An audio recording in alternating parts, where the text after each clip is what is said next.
What's going on, guys? Welcome back to the channel. It's been a little bit since I've done any uploads, just been really busy with client work and also putting the final touches on pay-per-call lead gen mastery, which is the new course coming out tomorrow, Friday, September 21st. And if you're not already on the VIP notification list, you should go down below and make sure you join the list, because those on the list will get access to the very exclusive bonuses that are not going to be available elsewhere. And if you're watching this 6 months or 12 months in the future, there will be a link right down below in the description, or there'll be an ad that will follow you around somewhere here on YouTube.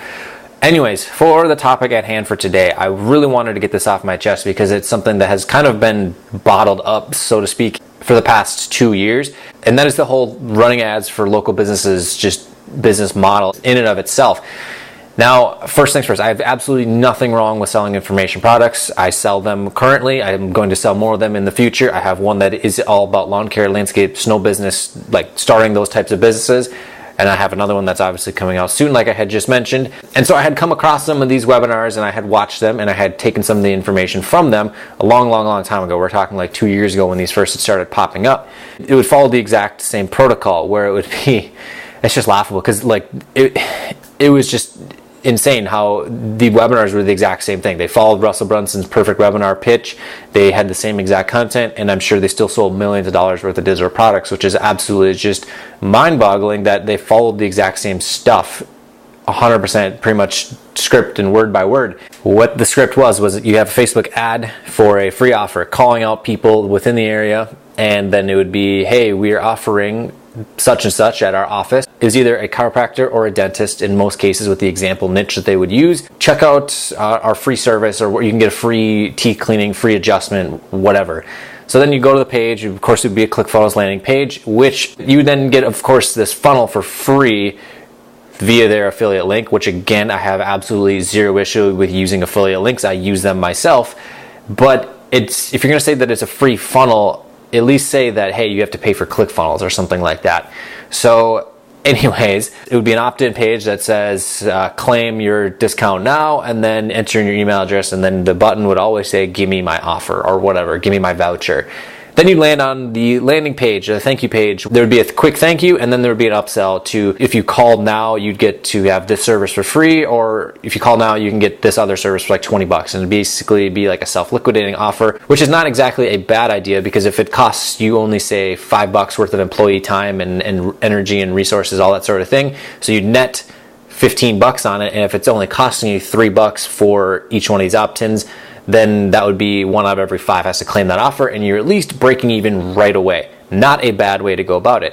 Then, of course, what I did not like was when they would say, oh, this works in every single industry. Doesn't matter. And if it doesn't work for their business, then they're not good at their business. And I just thought of that. I'm like, let's give this a shot. Let's try this business model with the industry that I know very, very, very well. Spent 10 years in it, with 5 of it working as an employee, 5 of it as an owner, and now basically 3 of it, and I know I just said 10, 3 doesn't add up. Started while I was still an owner of a landscape business. That industry is known as lawn care, landscaping, and snow removal, as well as like irrigation, tree companies, those types of service companies. Did the same pitch that they had kind of said, which, hey, do this for free, just pay for the ad spend, we'll do it for a week or whatever, and we promise great results, or whatever it was. And then when some of these guys had the audacity to say that if this model doesn't work, then their business is not good. And yes, don't get me wrong, business owners need to be able to sell their product and upsell their customers and that sort of thing. However, there are so many variables that come into that type of industry. If same thing can happen with remodeling, or it can happen with home building or exterior construction or roofing, that type of thing, where one huge factor that no one can control affects a lot of the businesses. Weather. So if it rains for 4 days straight, you can't do any lawn care, you can't do any landscaping, with the exception of some services. With a dentist or a chiropractor's office, they can be open if it's raining and still be generating revenue, fulfilling all their clients' needs and all that sort of thing. That was the first issue I had with that type of business model and promotion model. The next thing was that we started running these campaigns. Even for some of these business owners that we had worked with that had knew their product and their service very, very well, they knew how to upsell their clients, it would be like 1 out of every 20 of these freebie chasers that are on Facebook. First off, no one on Facebook is looking to buy lawn care. I can almost guarantee it. Very rarely are they going to do that unless it's like a city or a community group where they post, hey, I'm looking for lawn care, and then people recommend services to them. or they are typing in their own status saying, hey, I'm looking for a service. But very rarely in my experience with running ads for not only my business, but for other clients, does someone come through looking for a service. And worst off, it is free. Now, don't get me wrong. If you're a dentist office, that only costs $100 a day for just keeping the lights on, essentially, and obviously you have your people and you have to pay for all that stuff. But when you compare it to an industry where you take a lot of expensive equipment, travel to the place where you fulfill the service, this could apply to construction, this could apply to remodeling or painting, lawn care, landscaping, excavating, all that type of stuff. That's not cheap to go to someone's house. So what I was seeing was like 1 out of every 20 of these freebie chasers would turn into an actual customer for mowing, and they were still really, really cheap. So you'd have one person that would really stay on board for every 20 of these freebie chasers that would come through. And half the time freebie chasers have a lawn that is this tall, and they don't care about their lawn. They're not the type that most lawn companies want to work with, because they want to work with people that want to have a perfect lawn. You have 1 out of every 20, and let's say it costs you, I don't know, we'll say $45 an hour to operate, between employee costs with loaded wages as well as all your equipment costs. So in order to service 20 properties, again, there are a lot of variables that come into this. How tall is the grass? How big is the property? All of these other things. Plus, you have to factor in the owner's time, or whoever's going out and looking at these properties, to measure them and make sure that it's not a 5-acre lawn that someone's trying to get done for free. Let's just say we have 2 full days to get these 20 properties done. So that is 450 or 45 times, let's say, 8-hour day. Let's say it takes you a full day to mow those 10 out of those 20 properties, and with the travel time before and after, and loading and unloading, because you have to be paying your employees for that time, that ends up being a 9-hour day, we'll say. So $405, and if it's 2 full days, that is going to be $810 in hard costs just from the full service fulfilling. That's not including the ad spend that would come into it. Probably 9 to 10, 12, maybe $15 per opt-in. So that's costing you another like $200 to get those 20 lawns. So that's $810 plus another $200 in ad spend, plus the agency fee if we were charging them for that. So you're looking at $1,000 right there. Then if one of those people signs on board, here is where things did not look good. Let's say an average lawn cut would be $35, and you do this in, say, May, for example, early May, and there's maybe 23-ish weeks of the mowing season left if you're in the upper Midwest. So you have another 23 weeks, $805. Now here is a kicker to this. Not only are they going to be running in the red $200 for the next 6 months on this client, they have to pay the agency fee or retainer, monthly cost, monthly fee, however you want to word it, of, we'll say, I don't know, $500 to $1,000 a month, maybe even more. That is an incredibly hard sale to make unless your client is a very seasoned business owner who's very wise with their numbers.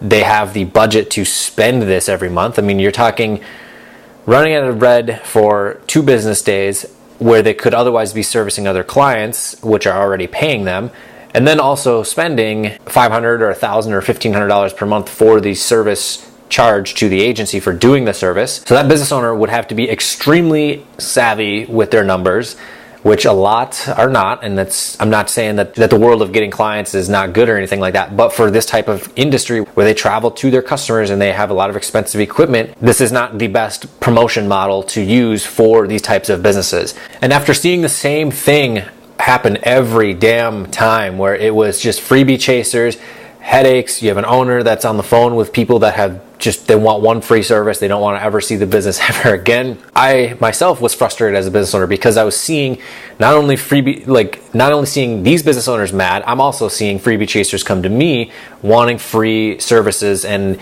yes, provide value for free, that sort of thing. That's what YouTube is all about. That's why I have this video here, and hopefully it saves you the headache from doing this with trying to get clients for these types of services.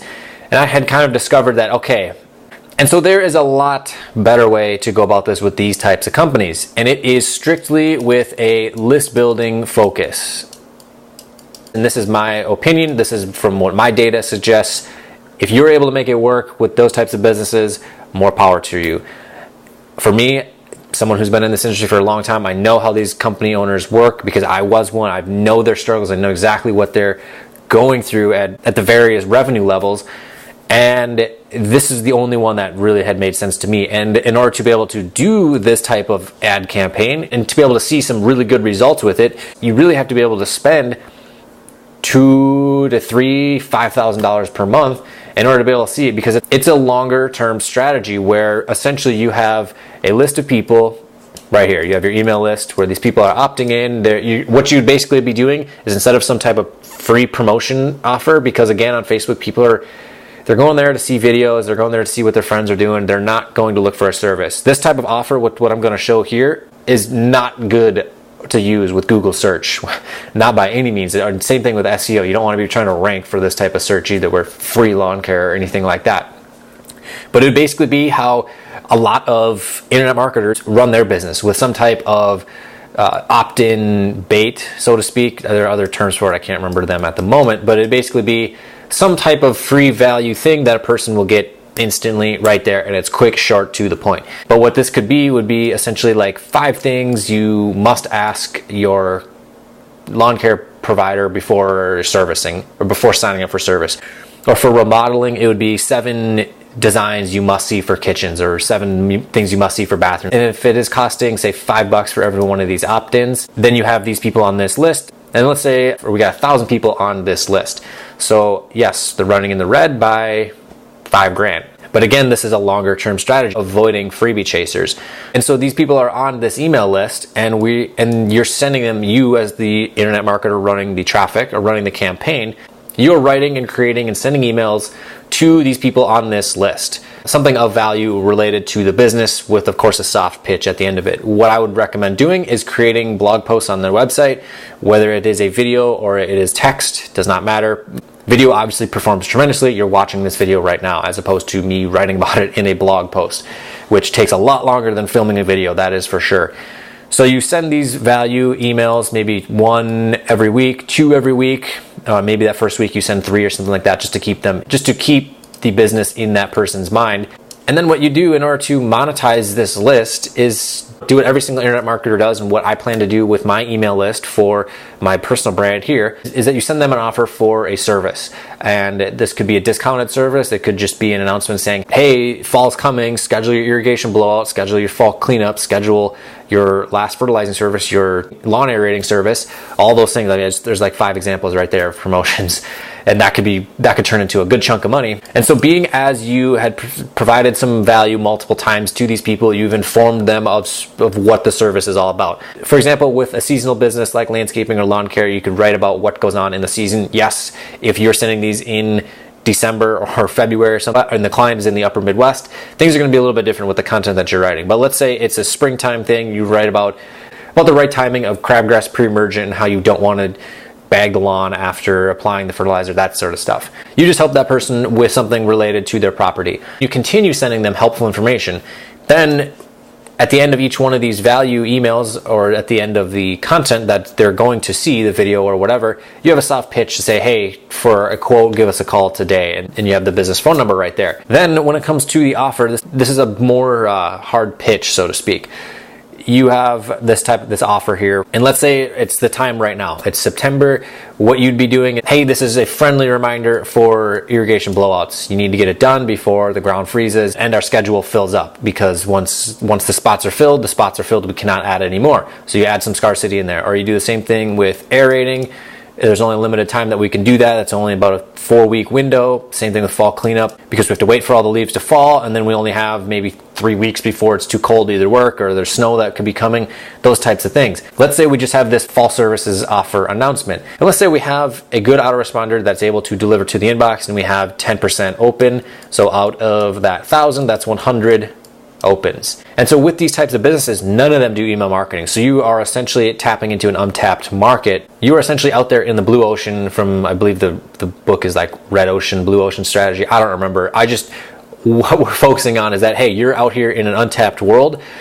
And let's say we can get a 15% will convert to these offers. And we'll say it's 5 for a blowout, 5 for aerating, 5 for fall cleanup. We'll say 5 of the blowouts for I don't know, we could do, we'll do on the low end, $50. Because there are a lot of companies that'll charge dirt low, there are a lot of companies that'll charge higher for a premium. We'll just say average $50. So we have 5 of those, $250 in revenue. The margin on that is very, very high. 5 irrigation blowouts you could literally do in 1 hour. But we'll say the margin on that is like $150 profit if you factor in the time with the equipment and the personnel on site. So $150 profit from 1 email so far. Then we have aeration. Average service on this one's going to be about $100, so $500 there. And the margin on this service is also quite high. Mowing is one of the absolute lowest margin services for a lawn care business, hands down. It's the service that's used in order to get people in the door so they can upsell to get these high margin services. So we'll say that the profit on that would be $300. So we're up to now $450. And so for fall cleanup, that could be, we'll say $250, because we've done some upwards of like $600. We've done tiny ones that are $100, but they take you 30 minutes. We'll just say $250 average ticket. So that, I can't do math right now because I've been talking for a while. Times 5, oops. Those services, $12.50. The margin on this service is quite high, but not as high as some like aerating or blowouts. We'll say the profit on this guy was $500. And so profit on that would be $950. That looks a hell of a lot better. Yes, we had to spend $5,000 to get to this point, and let's say we have 1 week of value emails, and then you send out that pitch here at the beginning of week 2. You've already earned back 20% of that initial ad spend at week 2 with this type of model. Much, much, much better than running at negative 200 for the first year, in addition to the agency fee. And this does not include some of the extremely common variables that come into play with these types of services specifically. And I don't want to make this all about lawn care, but for irrigation blowouts, it's such a high demand service that at just about every stop that you go to, you're going to have someone come up and want information for your business, from your business, to get their property done too. And that's with a 10% open rate with a 15% conversion. And so the way you continue generating more revenue from this email list, as opposed to trying to hard sell someone who wanted a free service and that's all they wanted, it becomes a lot easier. You would send the list more value and continued value and then more offers over time. Then the next season comes along and you send them offers for spring services, and then you'd want to have the business send letters or make phone calls, emails to all these people that bought these services that, hey, we offer all these services in the spring. It does not take a long time to get an ROI off this email list. So I know this video has dragged on for a very, very long time, but bottom line is the way that a lot of the gurus pitch the way to do local businesses, it just did not work in the niche that I work in. In my opinion, it just didn't work out very well. I think it was trash, especially to say that if their model did not work for that business, then their business is messed up. I think that's really facetious to say. I think that's the right term. I don't know. It's an ignorant thing to say, because I'm willing to bet that guru has spent zero time in the industries that we had tried this in, and they just are ignorant to what that is. So anyways, guys, this dragged on for a long time, but if you got some value out of this, smash that like button, and also be sure to go down below, hit that subscribe button, and click the bell for notifications so that way you know when the newest content comes live on my channel. And if you are interested in pay-per-call lead gen mastery, the link to join the VIP notification list is right down below. If this is 3 months, 6 months in the future, the link will probably be right down below in the description. So anyways, guys, thank you for watching, and I will see you in the next video.